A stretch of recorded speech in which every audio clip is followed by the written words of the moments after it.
Hello everyone, this is Diane from the U2 conference reporting to you live just after Bono's show here in Glasgow, Scotland. Just wanted to share some initial thoughts with you as my train leaves Glasgow to go back to Edinburgh this evening.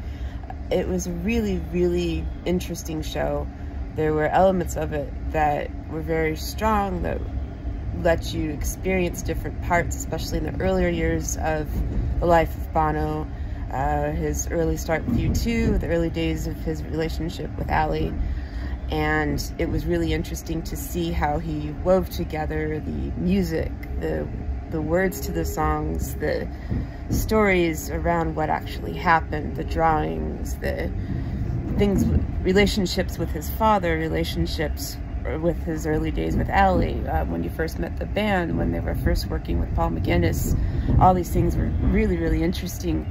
And the way he wove together those parts of his life story with lyrics to the songs, and in some cases changing the lyrics in ways that made it even more meaningful to what he was talking about, I thought was absolutely brilliant. And the use of the stage equipment, he made a lot of jokes to, you know, the interesting things about how he's so used to having spaceships and cars flying from the ceilings and everything at their stadium shows. And tonight his set was, as he said, basically a set of table and chairs. And they served for different parts of his life, from Larry's kitchen table to sitting in the pub with his father, to the bed where he had his surgery, to where his father died, to all of those things that he was able to enact, significant parts earlier on in his life, as I said, with very minimalist stage design. I thought was extremely interesting. And for me personally, I found it very introspective as a fan who's known parts of his life story for a very long time, in relation to how the entire audience played out. When we study U2 fandom, we talk quite a bit about the relationship between the band and the fans, and how the audience responds and how the band responds back. And those of you who have been to U2 shows will know that is really, really important part of the experience. To rewind back just a bit in time, or quite a bit in time, it was around 2005, I believe, when I first watched Bono in a live venue where he was not in a big stadium rock band setting.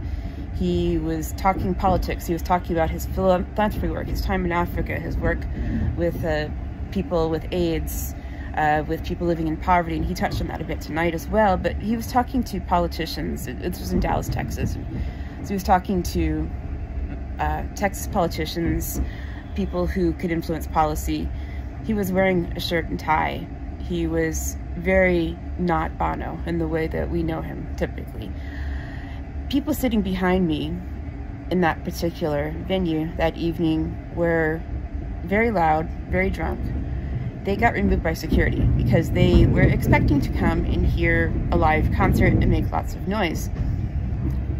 This was to me, the way I experienced U2 and Bono, the disappointing part of the evening. That especially people sitting close to me, but I think probably people around the Sec Armadillo in general, there were lots of people who expected a live noisy gig with lots of stadium sounds and lots of screaming.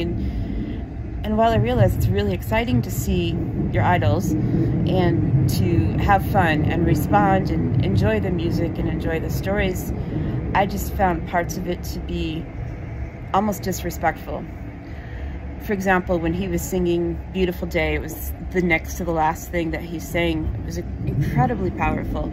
So for me, the story Beautiful Day, I relate to September the 11th. And he had these two blue, the two video screens, which are, again, very minimalist, were blue. For him, he was talking about the summer of 2001 when his father died, and talking about Beautiful Day and how he related that to experiencing his father's death. And for me, it took me back to 9/11, and we all have our stories that we might remember from 2001, and all of those things happened. But the people around me were screaming, "Yes!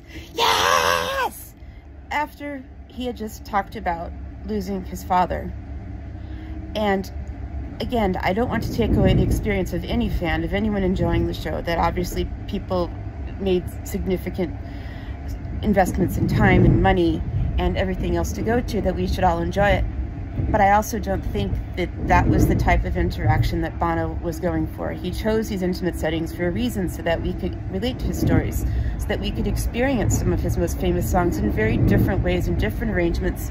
He only had a harpist, a drum keyboard person, and a cellist. But it was very, very powerful, the way he presented those things and the way this very small ensemble rearranged the music, and again, the way he changed some of the lyrics and some of the stories that he told around them and wove the songs into what he was saying was incredible. But screaming at the top of your lungs when he's singing about some of the most significant tragic events in his life and sharing them and bearing them to the world, even though he is Bono and he likes the attention, but he really put himself out there by telling these stories. And for somebody to scream like that and yell and basically just act like they're in the stadium with 60,000 people back at Live Aid again really is not what I believe he was going for. And for me, it lessened what was otherwise an incredibly amazing experience. And I've got my partner John here with me in case he wants to say hello or add to or correct anything that I said. I want to say that I think Bono is an excellent storyteller as well as a musician. He's got a very good narrative, and he can hold the listener captive by what he tells us. But the same as with Diane about the audience members who were thinking that they were in a packed stadium of 60,000 when they were only in a small venue. It was a little bit too much, I thought. So thanks very much for including me in this, and I'm really a Bono fan now. Thanks. I've done my job here, guys. Thanks again for listening to my short, sort of quick reaction to tonight's truly amazing show. And with satellite television, we can go anywhere. And I'm signing off tonight from the train from Glasgow, Scotland to Edinburgh, Scotland. Thanks again for watching, and how long to sing this song. Thanks everyone, guys. Good night.